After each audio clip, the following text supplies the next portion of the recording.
있는 곳에 말씀이 자유케 하는 거잖아요. 하나님의 아들이 자유케 하면 너희가 참으로 자유로워지리라고 말씀했어요. 아들이 자유케 할 때 우리가 우리의 속박에서 풀려나는 것입니다.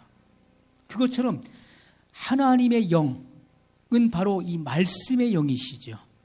성령이 역사하시는, 운행하시는 곳에는 진정한 모든 속박이 풀어지는 자유함이 임하게 된다는 것을 말씀하고 있어요. 자, 그래서 우리가 구원받은 이후에는 자기 성찰이 필요한 거예요. 날마다 자기 자신을 되돌아봐야 돼요. 순간순간을 자기 자신을 되돌아봐야 되는 것이고 진실된 회개가 필요한 것입니다. 성경은 우리에게 이 회개의 삶을 촉구하고 있는 거예요. 이것은 요한계시록에까지 회개의 삶을 촉구하고 있다는 것입니다. 회개하지 않아도 된다. 나는 구원받았기 때문에 하나님의 아들이니까 회개하지 않아도 된다라고 하는 것은 미혹이라고 분명히 말씀드렸어요. 그 영혼을 지옥으로 끌고 가는 엄청난 미혹입니다. 여러분이 하나님의 아들이 됐기 때문에, 자녀가 됐기 때문에 나는 회개가 필요 없다라고 생각하는 분들은요, 성경을 배격하는 분들이에요. 그렇다면 요한계시록에 회개를 기록할 이유가 없었을 것입니다. 성경의 마지막 책에 회개를 촉구하고 있어요. 지금 이 시대도 마찬가지입니다. 회개가 절실히 필요한 시대인 것이죠. 우리가 이 재난의 때에 필요한 것은 회개입니다. 우리 자신을 돌아봐야 돼요. 우리 자신을 성찰해야 되는 것입니다. 내게 열매가 없다면은, 열매가 없는 내가 인생이라면은 반드시 우리 자신을 돌이켜봐야 돼요. 그러므로 도끼가 나무 뿌리에 놓였으니 회개에 합당한 열매를 맺으라고 말씀했습니다. 여러분은 회개에 합당한 열매가 있나요? 말로는 그렇게 울고불고 회개해놓고 회개 기도를 해놓고 그 회개 기도에 합당한 그런 아름다운 성령의 열매가 맺어지고 있습니까? 그것이 없다면 자기의 성찰을 통해서, 말씀을 통해서 나 자신을 조명받아야 돼요. 그리고 진정 회개를 해야 되는 것인데, 회개는 어떤 것입니까? 지옥 갈까 봐 회개하는 것은요, 옅은 회개라는 것을 분명히 말씀드렸어요. 회개하지 않으면 지옥 간대. 난 지옥 가면 난 못 살아. 난 뜨거운 거 못 참아. 난 절대 난 지옥 안 가야 되니까 회개할 거야. 그래서 회개하는 것은요, 그것은 옅은 회개예요. 그러나 깊은 회개는 어떤 것입니까? 깊은 회개는 우리가 죄를 짓는 것은 그 죄마다 달콤함이 있기 때문에 죄를 짓는 것이라고 그랬죠. 죄의 달콤함이 없으면, 죄가 쓰다면은 누가 죄를 짓겠습니까? 크고 작은 모든 죄에는 다 그 달콤함이 있어요. 유혹이 있는 거예요. 그래서 죄를 짓는데, 죄를 질 때는 누굴 거스립니까? 성령을 거스리고서야 죄를 짓게 되는 거예요. 왜냐하면 믿는 자 속에는 성령이 내주하시기 때문에 성령의 외침이 있는 거예요. 그리고 양심이 소리치는 것입니다. 너 왜 죄의 길로 달려가느냐? 죄를 짓지 말라. 죄의 삭은 사망이다 하면서 우리 양심이 호소하고 소리치는데, 또 성령이 이렇게 탄식하시는데 우리가 어떡합니까? 성령을 거부하고 거스리는 거예요. 내가 성령의 음성의 길을 닫아야만 죄를 질 수 있는 거예요. 안 그렇습니까? 성령을 거스리는 죄를 지은 것에 대한 참회가 있어야 되는 것입니다.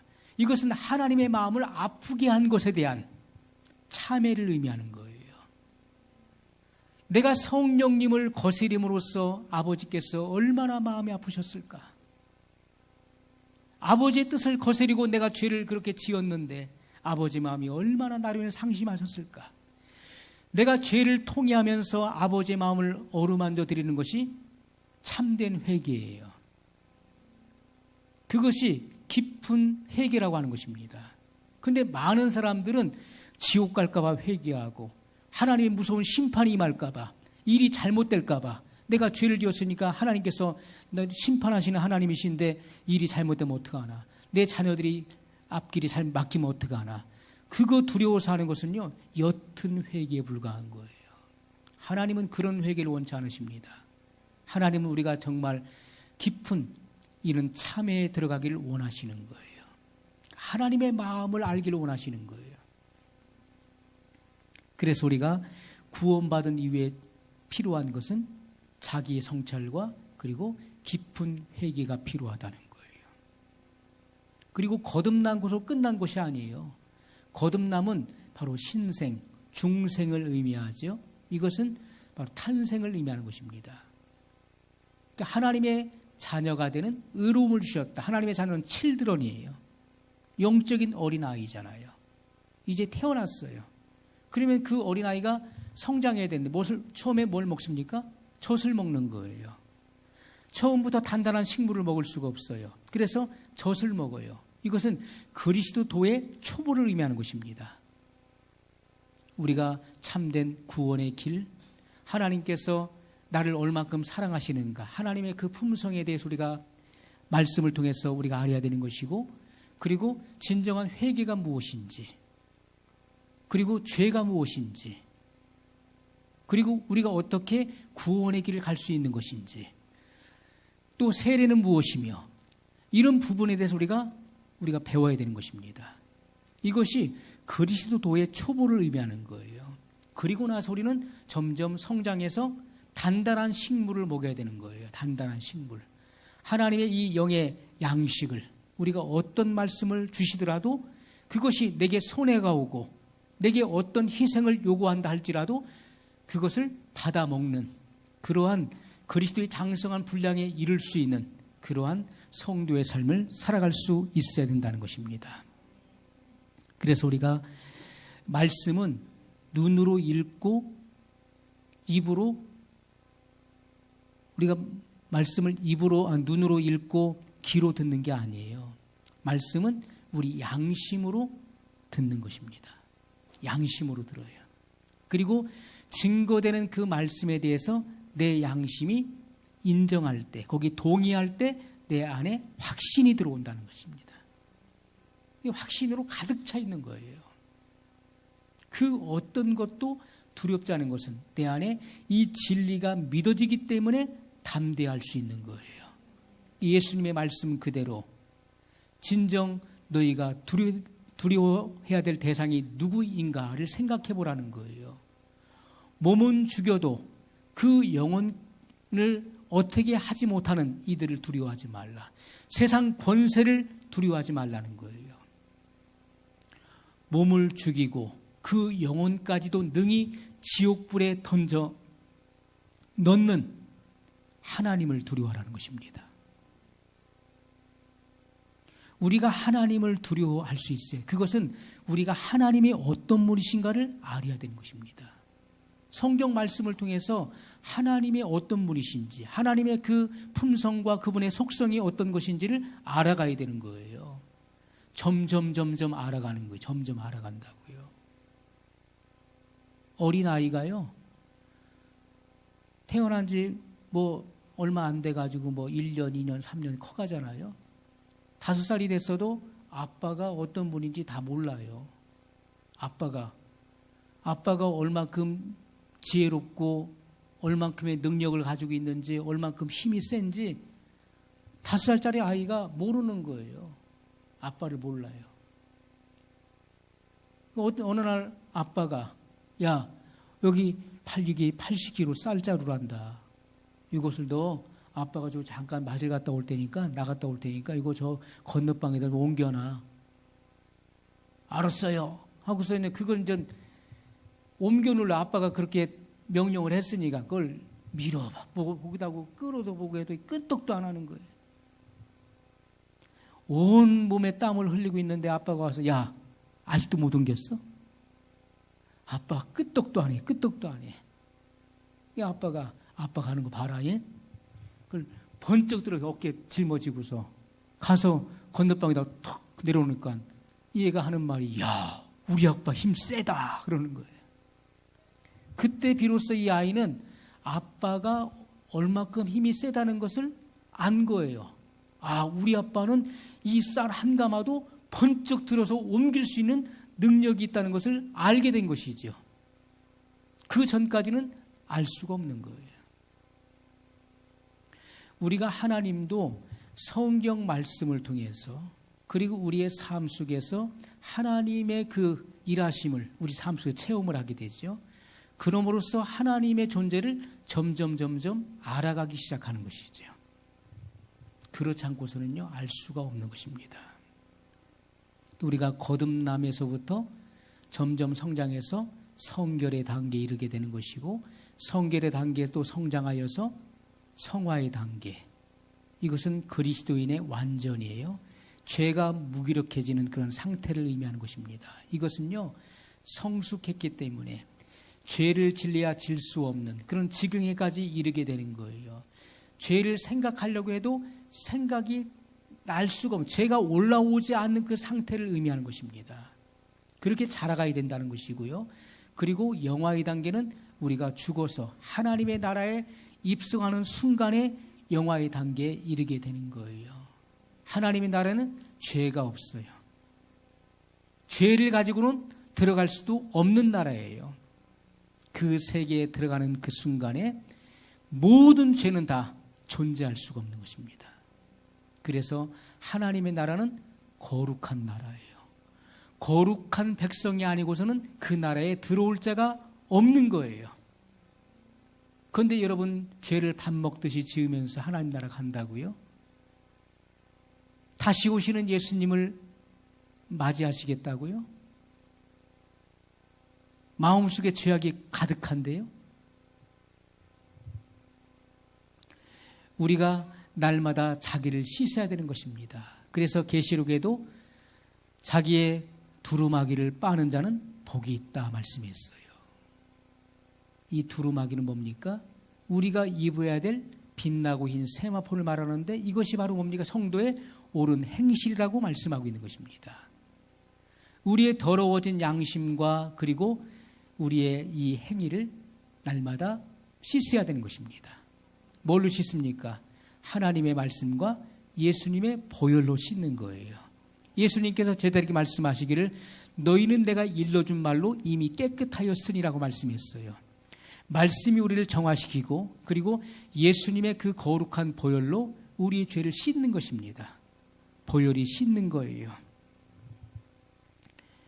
자, 그래서 우리가 확신을 갖게 되는 것은 그 말씀을 우리 양심이 동의할 때 내 안에 확신이 들어온다는 것을 말씀을 드렸습니다. 자, 이것은 굉장히 중요한 거예요. 예수님께서 언제 예수님 자신이 하나님의 아들이심을 알았을까요? 태어나면서부터 하셨을까요? 예수님께서 딱 태어나셔가지고 말문이 딱 터지면서 요셉하고 마리아에게 말하기를 아버지 어머니, 제가 바로 메시아입니다. 제가 세상을 구원하기 위해서 내가 성육신에서 온 바로 메시아입니다. 그렇게 이야기했을까요? 예수님은 예수님 자신이 메시아인 것을 언제부터 알았을까요? 그 시기가 언제라고 생각하십니까?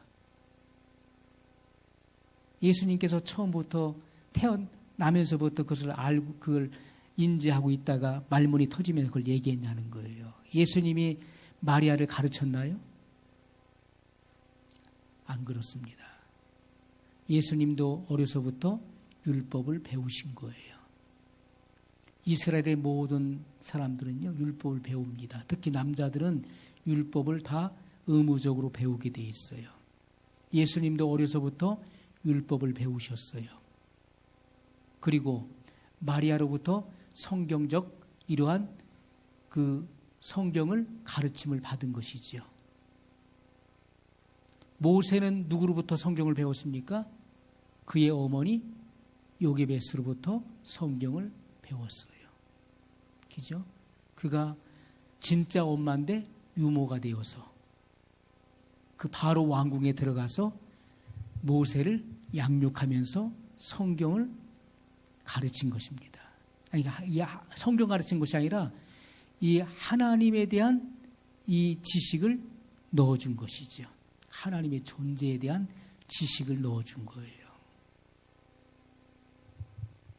그래서 이 모세는요, 자기가 히브리 사람인 것을 알게 됐던 것입니다. 우리가 예수님께서도 마리아를 통해서 성경을 배운 것입니다. 어려서 배운 거예요. 너는 너희 아버지 이 요셉을 통해서 이 땅에 온 사람이 아니다. 내가 너희 아버지와 결혼하기 전에 하나님의 사자가 나타나셨고 수태고지를 이미 알려주셨단다. 너는 성령으로 잉태됐단다. 이것을 누가 가르쳤을까요? 마리아가 예수님에게 가르쳐 준 거예요. 성경의 그 진리를 가르쳐 준 겁니다. 자, 메시아는 어디에서 태어나느냐? 성경의 구약 성경을 보게 되면은 장차 메시아는 유대 땅 베들레헴에서 태어난다고 했어. 너를 낳을 때 그때 가이사 아구스도가 온 천하에 호적 명령을 내렸단다. 그래서 자기 고향으로 다 돌아가게 되었지. 그래서 너희 아버지 요셉은 그 고향이 그 다윗의 족속이기 때문에 유대 땅 베들레헴으로 가게 됐던 거야. 그래서 거기에서 마국간에서 너를 낳았단다. 자, 성경의 예언대로 바로 메시아가 베들레헴에서 난다고 했지. 내가 바로 베들레헴에서 태어났어. 이것을 마리아가 가르쳐 주는 거예요.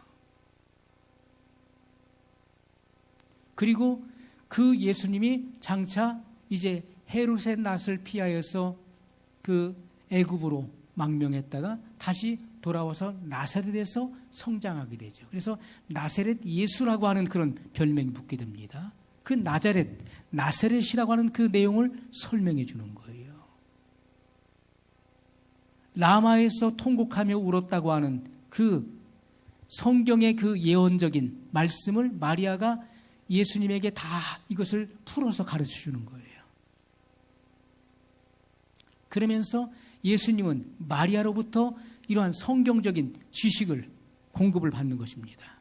그러면서 본인이 이 성경을 연구하는 것이죠. 습득하는 거예요. 예수님께서 12살 때 어디 갔습니까?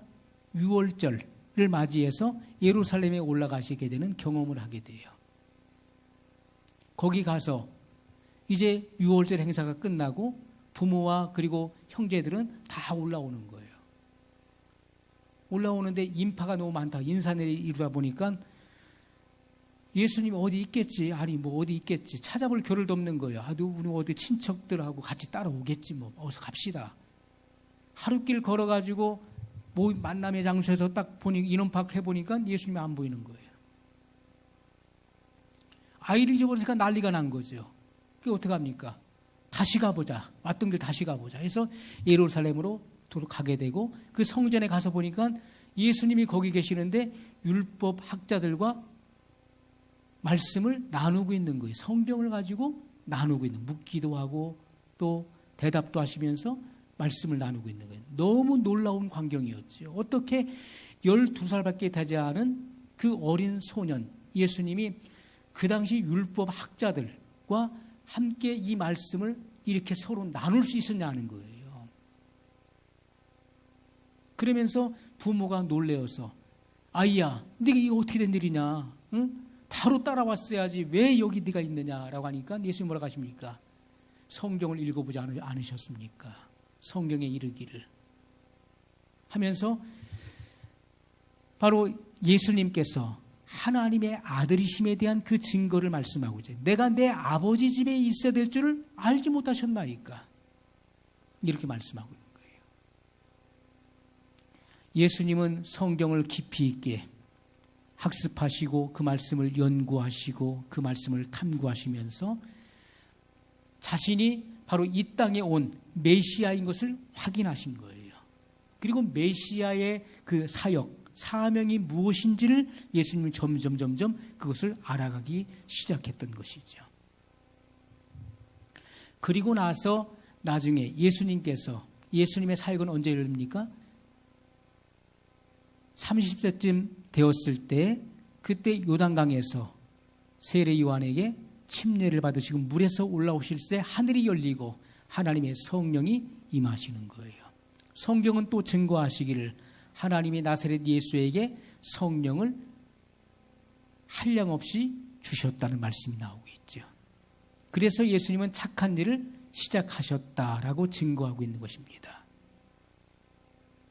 자, 예수님도, 하나님의 아들이신 예수님도 태어나면서부터 그분이 내가 메시아다 해가지고서 그것을 부모에게 가르친 것이 아니라 부모로부터 성경을 가르침을 받았던 것이고, 그리고 성경을 읽으면서 이 말씀을 학습해 나가게 됐던 것이고, 메시아의 사명을 깨달았던 것이고, 그리고 성경의 구구절절히 자기 자신을 가리켜 기록된 말씀인 것을 확인했던 것입니다.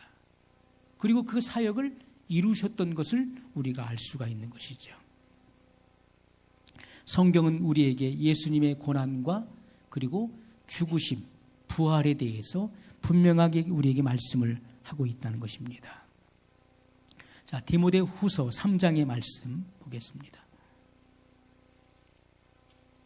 자, 성경이 얼마나 중요한지를 우리가 이제 알아야 되겠습니다. 디모데후서 3장 15절로 17절의 말씀입니다. 자, 바울이 그의 사랑하는 영적 아들 디모데에게 편지한 내용이죠. 또 내가 어려서부터 성경을 알았나니. 자, 디모데는 언제부터 알았습니까? 어려서부터 알았다는 거예요, 성경을. 성경은 능히 너로 하여금 그리스도 예수 안에 있는 믿음으로 말미암아 구원에 이르는 지혜가 있게 하느니라. 자, 성경은 어떠한 능력을 가지고 있죠? 구원에 이르게 하는 지혜가 있다는 거예요. 그러니까 성경은 우리에게 구원의 길을 가르쳐 준다는 것입니다. 성경이 없으면 구원의 길이 어떤 길인지 알 수가 없는 거예요. 우리는 성경 말씀을 통해서 구원의 길을 발견하게 되는 것이죠. 모든 성경은 하나님의 감동으로 된 것으로 교훈과 책망과 바르게 함과 의로 교육하기에 유익하니. 성경의 유익성에 대해서 분명히 말씀하고, 성경이 왜 필요하고 어디 유익하냐라고 했을 때 성경은 우리에게 교훈을 해주죠. 그리고 책망을 해주죠. 우리가 책망을 받기 싫어하는 사람은 우매한 사람이에요.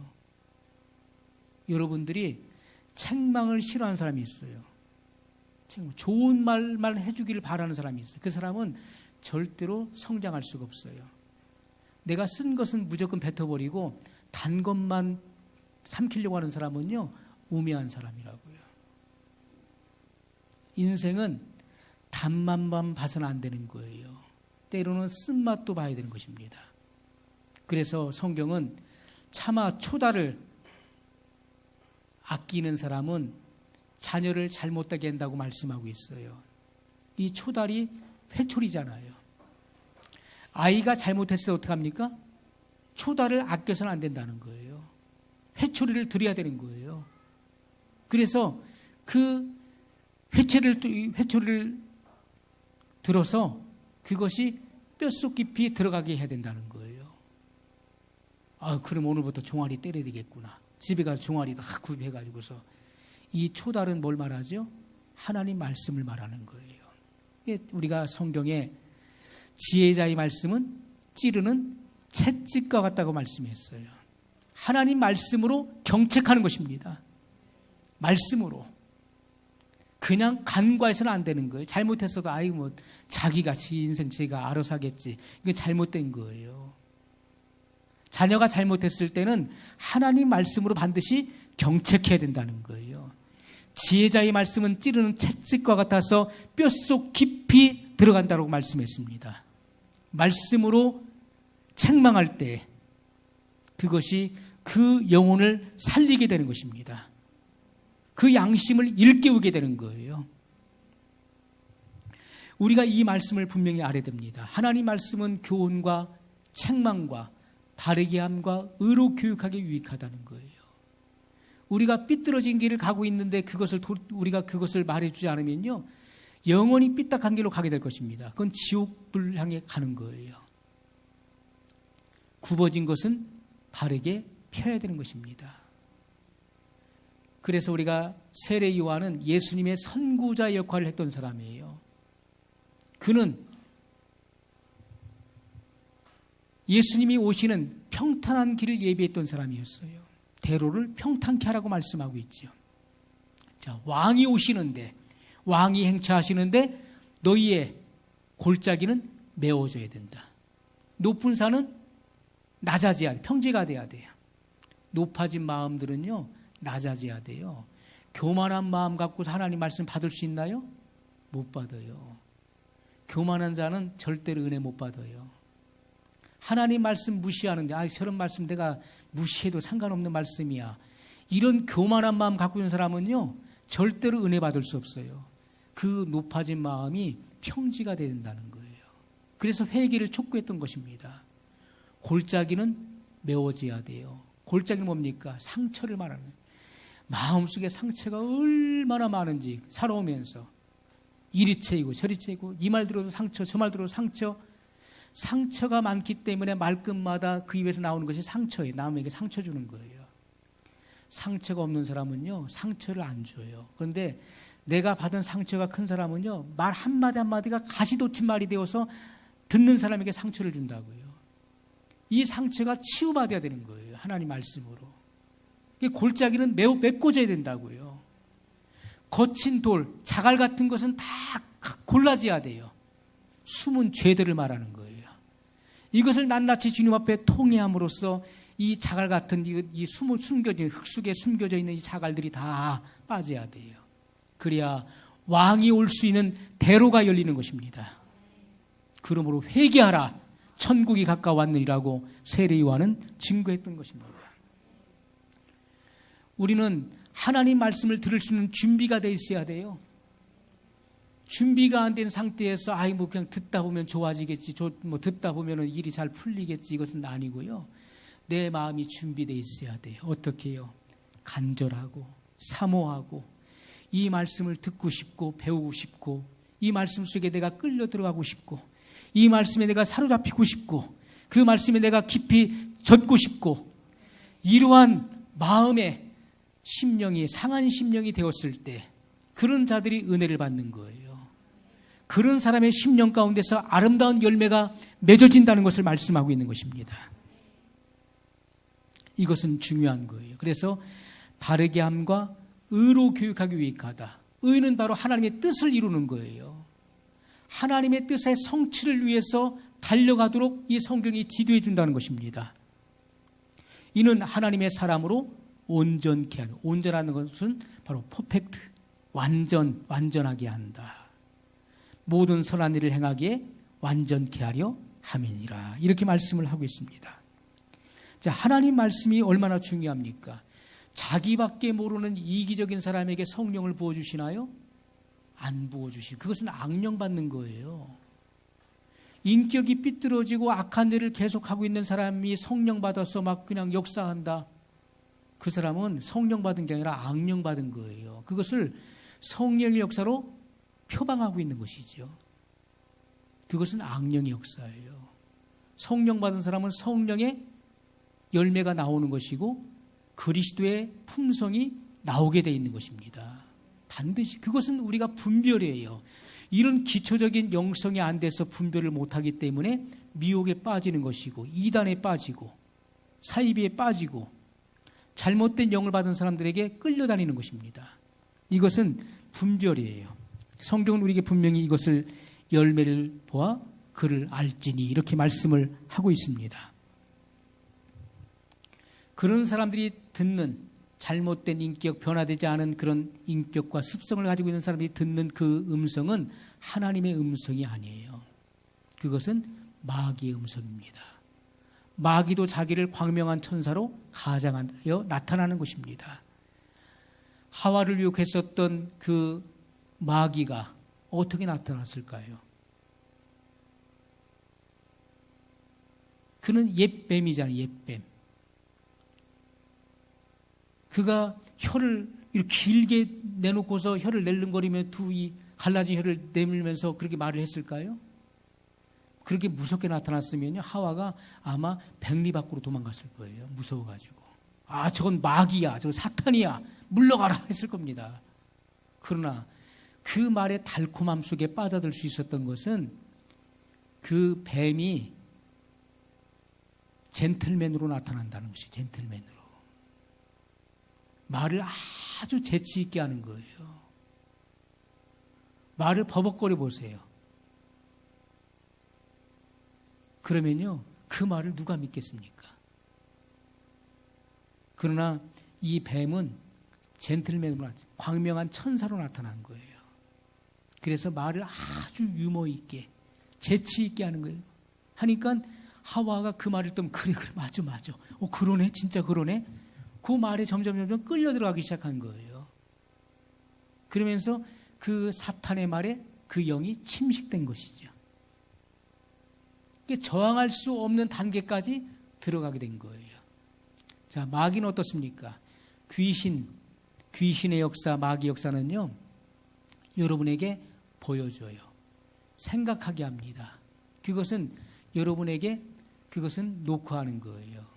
똑똑 뭐가 생각나는 거예요. 딱 생각났을 때 어떻게 하라고요? 이 생각이 또는 이러한 감정이, 이러한 느낌이 하나님께로부터 온 것인지 아니면 마귀로부터 온 것인지, 나의 옛 감정에서 온 것인지를 구분하라는 거예요. 그래서 하나님으로부터 오지 않은 것은 어떻게 하라고요? 쫓아내라고 그래요. 쫓아내. 여기 자리를 잡지 못하도록 쫓아내라는 거예요. 어쩌다가 들어온 것은 자리를 잡지 못하도록 밀어내라고 그랬습니다. 밀어내라. 자, 우리가 생각이 난다. 이것은 죄일까요? 죄가 아닐까요? 죄가 아니에요. 생각은 얼마든지 날 수 있는 거예요. 이런 생각, 저런 생각, 좋은 생각, 나쁜 생각. 생각은 얼마든지 날 수 있는 거예요. 새가 머리 위를 날아가는 것은 우리가 그걸 어떻게 막겠습니까? 그러나 새가 내 머리에 둥지를 트는 것은 막아야 되는 것이죠. 자, 생각이 났다. 이것은 죄가 성립이 안 되는 거예요. 이것은 마귀가 우리의 마음을 열기 위해서 노크하고 기다리는 거예요. 똑똑하면은 여기서 저리 가. 그 하나님께로부터 온 것이 아니기 때문에 예수 그리스도 이름으로 물러가라 하면요, 마귀는 물러가는 거예요. 왜? 그 사람이 거부하니까. 거부하는데 그거 가만히 또 있겠습니까? 당장에 가버리라고 하면요, 가버리는 거예요. 예수님도 말씀으로 마귀를 대적하셨잖아요. 신명기의 말씀을 가지고 3번을 선포하실 때 마귀가 물러갔어요. 누가 뭘 팔러 왔는데요. 왔어요. 똑똑하니까 누구세요? 그러니까 이 컵 좀 한번 보세요. 이 컵에 물을 따라 마시면 아주 기가 막힙니다. 문 밖에서요. 그러는 거예요. 이 컵은요, 보통 컵이 아니에요. 여기다 물을 따라 마시면 아주 물맛이 기가 막혀요. 한번 마셔보세요. 그러니까 밖에 있는 주인이요, 가세요. 난 그런 거 10개도 있고 100개도 있어요. 필요 없으니까 가세요. 하면 어떻게 하겠습니까? 가버리는 거예요. 아이 젠장, 괜히 왔네. 간다고요. 왜? 거부하니까요. 처음부터 완강하게 거부하고 딱 잘라버리면요, 안 오는 거예요. 아이고, 저 집 가봐요. 소용없어. 이거 백날 갖고 가봐요. 소용없어. 저 사람은 아주 완강하게 딱 잘라버려. 못 가는 거예요. 그런데 기웃기웃 거리면서 그래요? 그거 한번 열어보세요. 뚜껑 한번 열어보세요. 문을 안 열어주고 뚜껑 한번 열어보세요. 그 속을 한번 보여줘 보세요. 자꾸 호기심을 갖고 있잖아요. 자, 죄를 내가 받아들이고 그 생각을 받아들이고 품는 그 순간부터 그것은 반복적으로 생각한다는 거예요. 그것을 묵상하게 되는 것입니다. 그때부터 죄가 성립되는 거예요. 받아들였기 때문에. 그것은 문을 열어주는 거예요. 그래요? 한번 들어와서 한번 설명 좀 한번 해보세요. 근데 내가 산다고는 안 했습니다. 설명을 들어요. 그때부터 죄가 성립되는 거예요. 그것을 품고 생각하고 생각하는. 자꾸 되씹는 거예요. 또 생각하고 또 생각하고 하는 거예요. 그러면서 잡혀버리는 거예요. 마귀는요, 생각을 잡는 거예요. 생각. 육신의 생각은 사망이요, 영의 생각은 생명과 평안이라고 했어요. 이 생각은 영의 통로, 출입구이기 때문에 이 생각을 타고 들어오는 거예요. 노크를 해가지고 보여주는 거예요. 보여줘. 요즘에 이런 핸드폰에 얼마나 이렇게 음란 영상물이 많이 뜹니까? 순식간에 지나가잖아요. 근데 지나가는 것은 어쩔 수 없는 거예요. 이게 안 좋은 거 있네. 이거 보지 말아야지. 이건 죄가 안 되는 거예요. 왜? 내가 거부했으니까.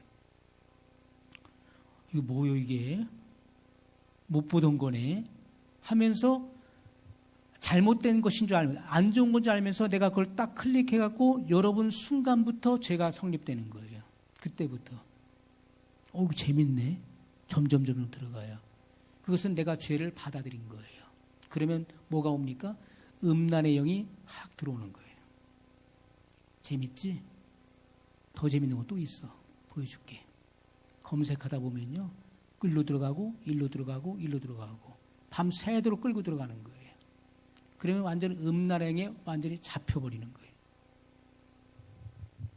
악한 영은 그렇게 역사하는 거예요. 악한 영이 억지로 야, 너 일로 와. 딱 잡아가지고서 내가 너 이건 봐야 돼. 하고서 억지로 보여주는 게 아니에요. 그것을 억지로 보게 하는 게 아니에요. 하나님도 인격의 하나님이시기 때문에 우리에게 강제로 하지 않잖아요. 야, 내가 문 밖에서 두드려. 문 안 열어? 안 열면 내가 부수고 들어간다? 10초 안에 열어. 이런 분이 아니라고요. 문을 열 때까지 문 밖에서 놓고 하신다고요. 그러나 열고 안 열고는 내 자유의지에 달려있는 거예요. 하나님께서 마귀에게 준 그 권한도요, 마귀가 강제로 인간을 그것을 보게 하고 억지로 할 수 없는 것입니다. 다만 보여주는 거, 살짝 보여주고 딱 지켜보고 있는 거예요. 어떻게 하나 보는 거예요. 그런데 내가 거기에 그 호기심에 끌려서 그것을 보거나 하게 되면은 그때부터 죄가 성립되고 점점 끝없는 그런 수렁으로 끌려 들어가게 되는 것이죠. 그렇기 때문에 죄의 원흉은 마귀지만은 누가 욕심에 끌리는 겁니까? 내가 욕심에 끌리는 거예요. 내가 욕심에 끌려 미혹되는 것입니다. 그렇기 때문에 내가 지옥 가는 거예요. 자, 성경은 우리에게 분명히 이러한 사실을 말씀을 해주고 있다는 것입니다.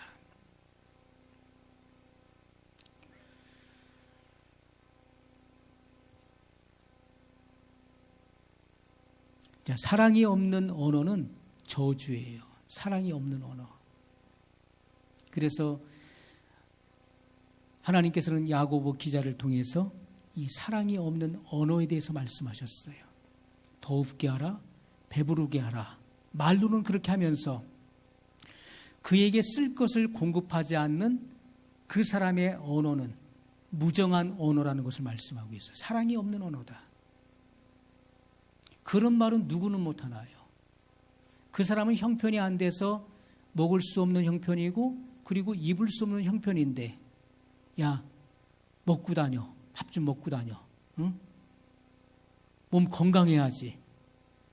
한겨울에 이게 뭐냐 메리아 씻고 다니고 따뜻한 옷을 좀 입고 다녀라 하는 것은 누구는 못합니까? 그러나 그것을 그 형편을 알면서도 그렇게 말로만 하는 것은요, 그것은 립 서비스라는 거예요. 그것은 무정한 것입니다. 그런 사람은 심판받는다는 거예요.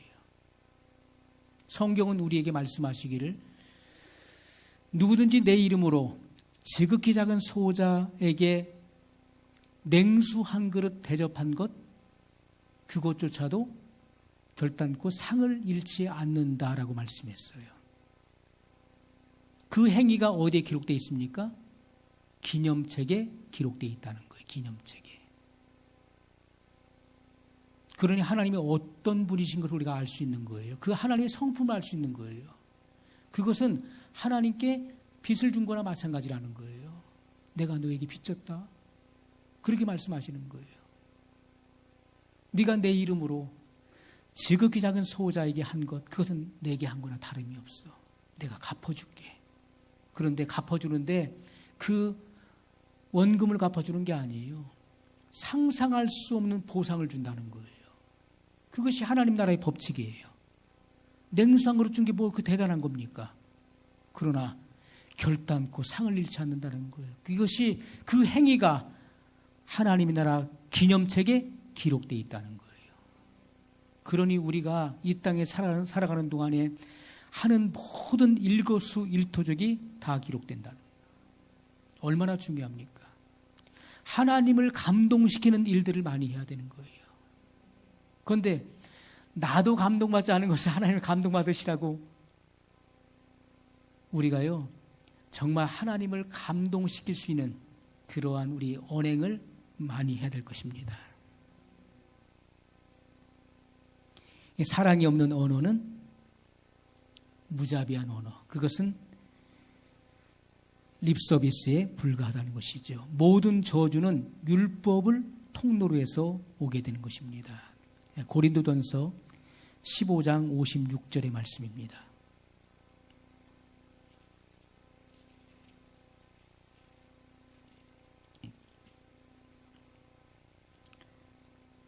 사망에 쏘는 것은 죄요, 죄의 권능은 율법이라. 이렇게 말씀했어요.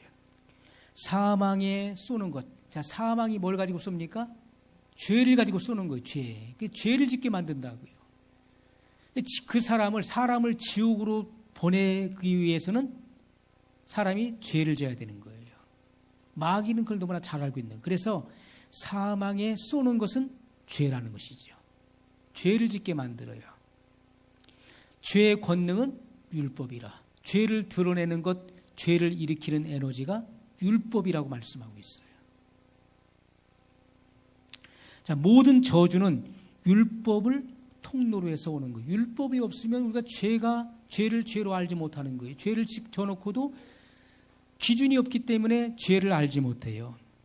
그러나 율법이 옴으로써 죄가 여실히 드러나는 거예요.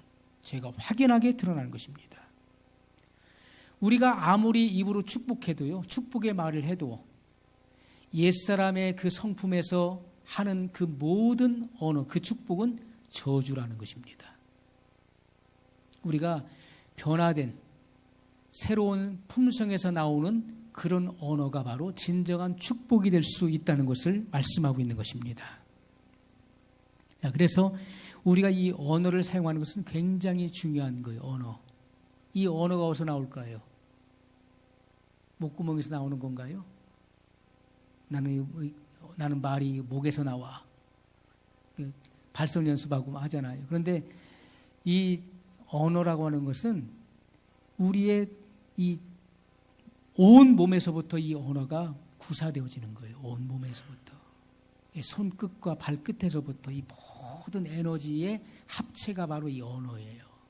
그리고 이 언어는 마음에서부터 유출되는 것입니다. 사람은 마음에 가득한 것을 그 입으로 말함이라고 말씀했어요. 그 사람 마음에 뭐가 있는가는 그 말을 들어보면 알 수 있는 거예요. 사람은 그 마음에 있는 것을 오랫동안 깊이 담아놓는 사람이 많지 않습니다. 사람은 그 마음에 가득한 것을 언젠가는 말하게 돼 있다, 발설하게 돼 있다고요. 그 마음에 담겨진 것을 뭘로 말합니까? 이 언어를 통해 말하는 거예요. 그리고 그의 행위를 통해서 말하는 거예요. 내가 지금 불쾌하고 지금 마음이 너무 안 좋아요. 지금 내가 아주 지금 분노가 가득 찼어요. 그러면 그것을요, 누군가 친한 사람한테 만나서 말을 하게 돼 있는 거예요.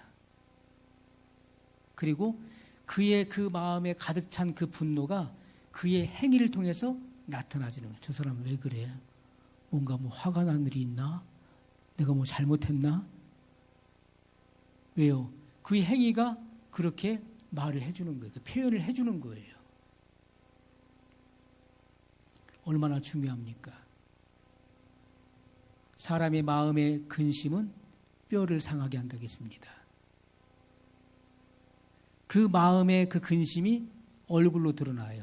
마음 속에 있는 것은 보이지 않는 것이지만은 그것이 피부로 표출되는 거예요. 외모로 표출된다고요.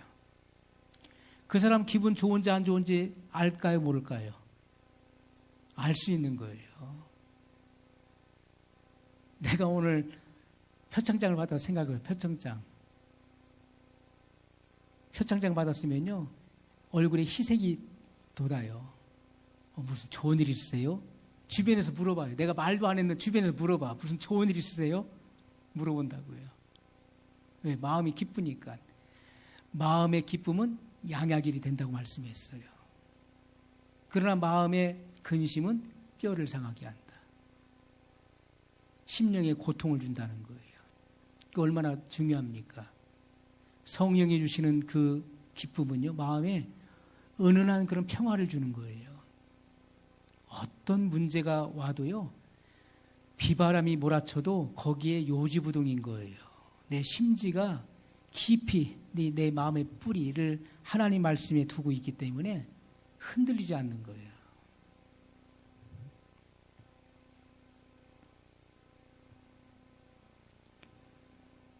자, 우리가 그 의도적으로 가르치려고 하는 것은 잘못된 것입니다. 야, 저 사람도 안 고쳐지네. 내가 그 몇 번을 말해도 안 고치네.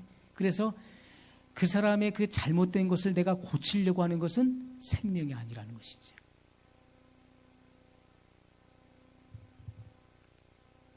우리는 우리의 말의 동기를 살펴봐야 돼요.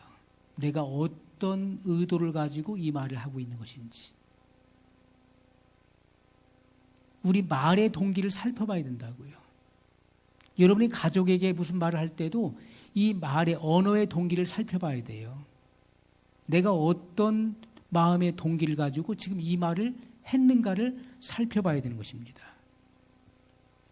나 자신을 과신하고 과시하기 위해서, 나를 드러내기 위해서 내가 한 말인지, 우리가 가정에서는 아버지로서 어머니로서의 그런 권위를 과시하기 위해서 자녀들에게 할 수도 있습니다. 또 많이 배운 사람은 자기보다 못 배운 사람에게 자기의 어떤 지식을 과시하기 위해서 그렇게 가르치려 드는 사람도 있어요. 내 언어의 동기를 살펴보라는 거예요.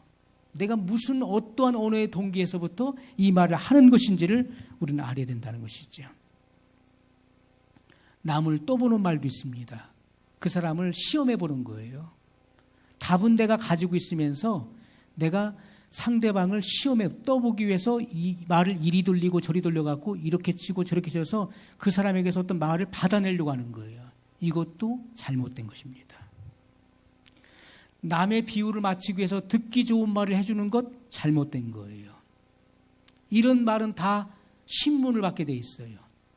사람이 무슨 무익한 말을 하든지 그 한 말에 대하여 신문을 받는다 말씀했어요. 우리는 말씀을요 너무 경홀히 여겨요. 이건 누가 한 말씀입니까? 예수님이 하신 말씀이에요. 아니, 나는 다 회개했어. 난 예수님 믿고 난 다 회개했으니까 나는 뭐 그런 신문 받을 이유가 없어. 난 구원받았는데 무슨 신문을 받아. 성경은요 뭐라고 말씀합니까? 사람이 무슨 무익한 말을 하든지 그 한 말에 대하여 신문을 받는다고 한 것이 예수님의 말씀이에요. 저는 이 말씀 그대로 믿습니다. 구원을 받았건 받지 않았건 주님은 그렇게 말씀하셨어요.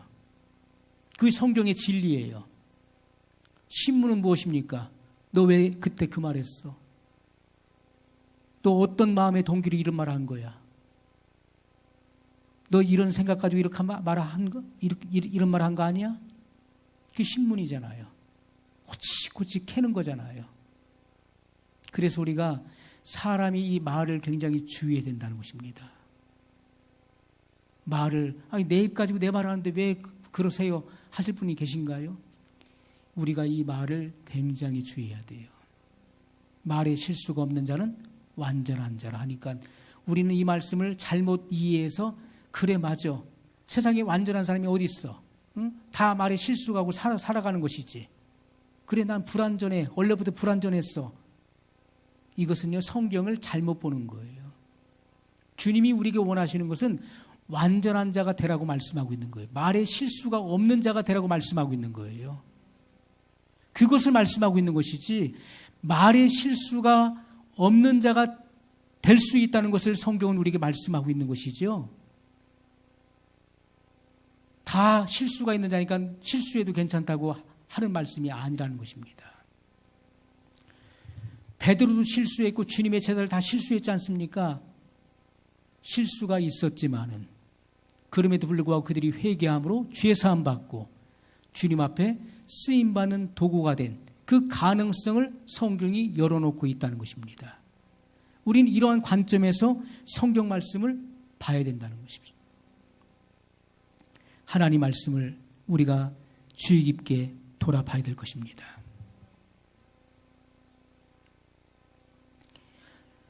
자, 그래서 우리가 이 마음의 변화가 그렇게 중요한 거예요. 여러분들은 이제 앞으로 이 생명을 공급하는 자가 되어야 됩니다. 그런데 우리가 생명을 공급한다. 자, 각 가정에 다 수도꼭지가 다 있어요.